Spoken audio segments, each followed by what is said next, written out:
This podcast explores health, wellness, and disability topics and may include sensitive content.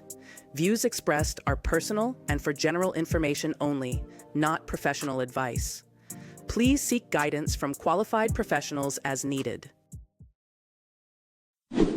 Amal Elsana Alh'jooj, feminist and peace activist, is the author of Hope is a Woman's Name, My Journey as a Bedouin Palestinian Activist in Israel.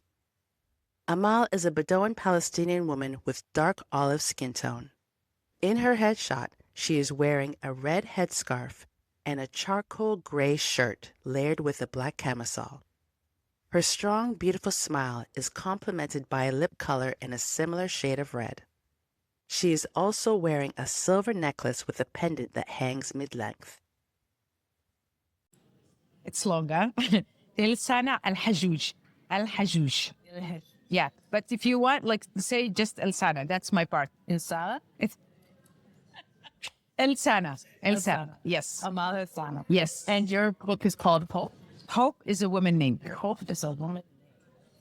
Now, I missed that part of why you called it Hope is a Woman's Name. Because first of all, I was born as a 50-year, right? Yeah. And it was a tragedy for my parents. They didn't wanna have me, right? So when my father came to see my mother at the hospital, he said, let's call her Amal, means hope. Hoping God will give us boys, and 5 boys were born after me. So for me, hope is not, now it's my choice, but I was born in an idea that I have to create that hope. So, and with this idea in mind, I really translated everything in my life in how are we going to open doors? How are we going to change realities? How are we going to change policies to make more people hopeful and really see the smile on children's faces and elderly women, like feeling that they are still valuable and that we care about them and we sit with them and we share ideas and we acknowledge their wisdom. So for me, this is me, this is me. And I feel like it's women, especially, because if we are not that strong, the structures wouldn't push us aside. The structure and the men and the patriarchal, they know we are very strong. They know that we can lead the world to places where they can. So if you look at the traditions, everything we created, it's really to push us aside and to exclude us from that game. So they created the game that they only can play. And I feel like if we women get into that place of leadership, we will bring the world to a different place and a better place. Some people will criticize and say, oh, Amal, this is like, look, Margaret Thatcher, all these women who led, they weren't nice. They were, that's true. But if it's one woman in a group of 50 men, she will need to play that game that determined by men. But if we are more women, if we are 51%, we'll relax and we will play and create our own game, and we will play our own game. So my second question, writing a memoir. Yeah. Writing a memoir, we know that it's cathartic for yourself. Yeah. And based on what you just shared with me, it's cathartic for us women. Yeah. Whether you're Palestinian or women of all races, it's very healing because we have to have our voices heard, especially as BIPOC women. When it comes to immediate family and writing memoirs, that can become difficult. Yes. And I know within Black Caribbean culture, and I'm assuming similar to you, yes, you keep your information private. You see it within the family, within the circle. But you making the choice to say, I'm going to stand up and write about my family. Yeah. You know, whether it's changing the names or, as Morgan was saying, we to someone's deceased. But in the process of you writing, family members that read your book, did you find that started the process of healing whatever was happening within your family? It's the emotional healing, overcoming any type of emotional trauma. Did you find that started the conversation about? Yeah. Yeah. Oh my gosh. Yeah. Yeah. So one of my sisters, I decided to write about her life. because her dream was to write about her life, but she was so afraid. And if you read in my book, she used to write notes and hide them, and she used to bury them. And and she's 12 years older than me. And for me to see her, it was always that place of me. One day, I'll make her voice heard. When I was writing the chapter about her, I was talking with her. I was writing in English, and then I will translate in Arabic to her, and she will cry. By the end of finishing my book, she decided to get divorced because she wasn't brave enough to take that decision until it was really kind of a healing for her, reading, and she would cry and she would call me back the week after. She would say, read it again. Read it again. Yeah, that's me. Like, that's me. Finally, she was able to look, to put her life out and zoom out and make that connection. So that's was a big part of her decision. And with my mom, we were enemies. We were enemies. I remember every time I would come to my mom and there would be something, I would take my kids and I would cry all the way back. And she would call and she would say, I didn't mean it, but you said it.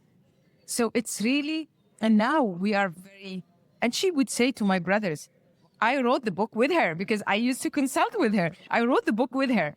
So that was another healing. And with my community, I learned one big thing in writing this book is that if you work with your people from an anger point of view, you absolutely will hurt them. If you work with your own communities and empowering them from a mercy point of view, or poor people, I'm educated, you absolutely gonna patronize them. But if you work with your own people from the place of love, you will respect them. And writing the book, I discovered how much I love my people. Even the people who stood against me, even the people who threatened me, and even the people who came after me. And I had many incidents like this in my book. Everyone, when I was closing my eyes and imagining them, even the worst among them, I felt in love when I was writing. It was really a time of healing also with my community. And women also, like people, like I'm in love with the women. I'm really in love with the women. I feel like it's not against the men. Like they are amazing. I love my dad. I love my brothers. I love my husband. But there is something about us. If we are free, we can be something out of this world as women because we are so deep, so loving, so caring, and we need that. And the fact that you are healing and your children are seeing that you're healing, that continues healing to the next generation. Absolutely. Yeah, absolutely. The thing though is that as Palestinians, there is always another trauma. Like my daughter was detained 2 years ago and she's only 19. So yes, I am a mother who is in a place where I can hug and give love. I feel like, yeah, it was difficult for me, but I'm able to heal so I can see the world in a positive way. And all of a sudden, you see it in your daughter, the suffering. And then it's, for us, it's never post trauma. It's every day's trauma. Like now with what's happening in Gaza. Like, I'm not the same person as I used to be before October 7. And there were wars. But this one is like revealed many lies around the world, revealed the whole idea of the Western human rights and justice and humanity. Where's this humanity when children are killed? Where's this humanity where mothers are killed? People are starved to death in front of our eyes, and we still, governments are not able to do anything about it. Like, this is where I feel like, and people would say, you know what, we have no power.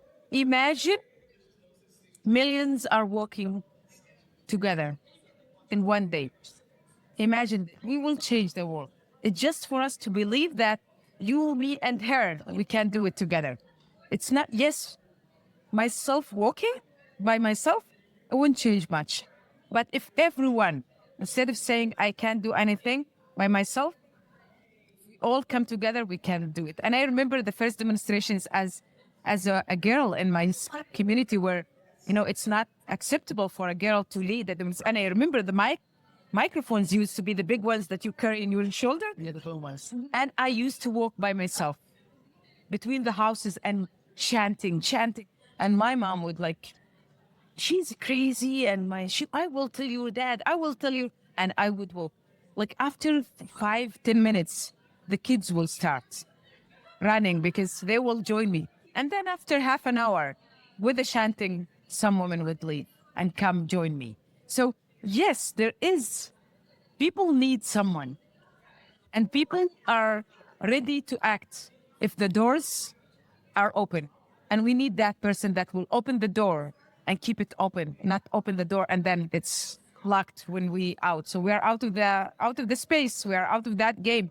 So, and keeping that door closed, open is really making things in a way that your community is not pushing you out, that your community, that you are still part of the communities with respect and love, they will keep the door open for you. I'm not to you up for much longer, but just what you've just shared and just thinking about history in itself. There's always been trauma in history amongst races, amongst cultures. As you were saying, what's happening back home with Palestine and Israel, what's going on thousands of years. So healing, you could say, okay, but healing in the family, will that really make a difference? But those traumas, all those traumas, the attack on your family, they could be even impacted by those wars that happened from generations past. Right. Some of the legislations that impacted women Yeah.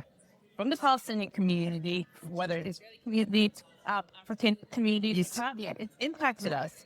But once we have become more aware and open healing within the family, as you mentioned with your mom and you, it helps us to be able to navigate these wars a little differently. And I think that's why with social media, where people are now seeing, no, this is happening in Palestine. This is more of the truth of what's happening. You don't know this. It may not have been documented accurately before. Yeah. Because of the politics. Yeah. Want to show as this is The victim. Who was the victim? Exactly. Yes, who is the victim? But Yeah. now that we can be able to see within ourselves, we can be able to make the choice of telling a different truth. Yes. And banding together in a more unified, loving way, Yeah. but still fighting the system that's been oppressing so many of us. Yeah, absolutely. And I would say on that, Ben, that for me, it's not only about me being a victim. Exactly. It's about the oppressors themselves. The oppressors themselves are victims.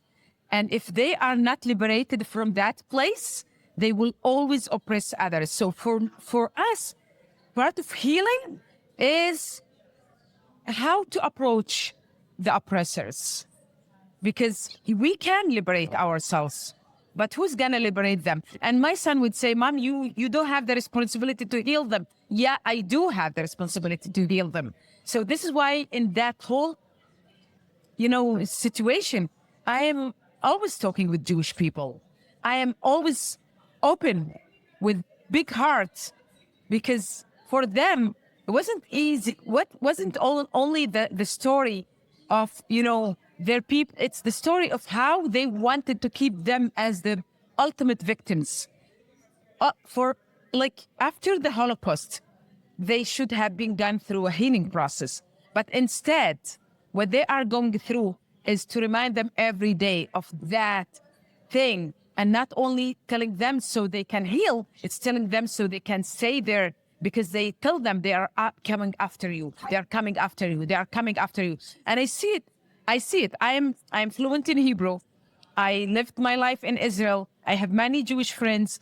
I am telling you how the school books, teaching them how to keep this idea of being the victim, the ultimate victim. So it's really hard. Many times when you talk about the Palestinian pain, they don't see it because they feel that, and some of them, it's really real pain and real fear So how do you release them from that? How do you release because the victims always would hit. They would be very aggressive because we want to defend ourselves.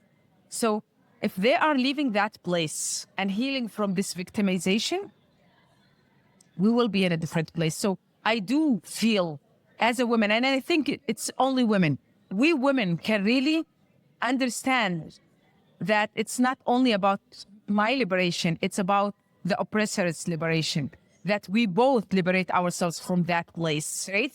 And then we will get to that place where we both liberated. Because think about this. If we Palestinians one day are liberated, my big fear is that we are going to oppress others. So how you break that circle? You just everything that I've been thinking.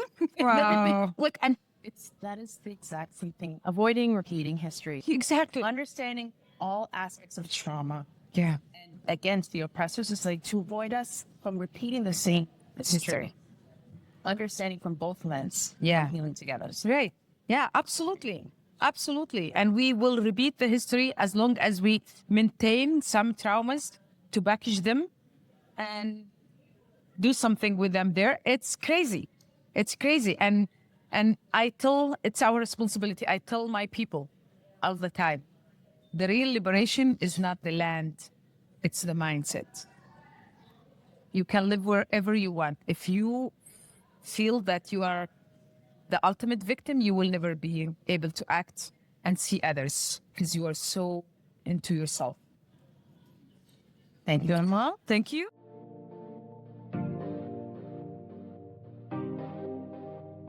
Thank you for listening to this episode. To have your voice heard on Freedom to Know Wellness, email us at info@freedomtoknowwellness.ca. For content like this and more, subscribe to the Freedom to Know Wellness blog at freedomtoknowwellness@substack.com. And for more podcasts, follow our FTK Wellness YouTube channel and find Freedom to Know Wellness on all major podcast platforms. And don't forget us on social media at FTK Wellness.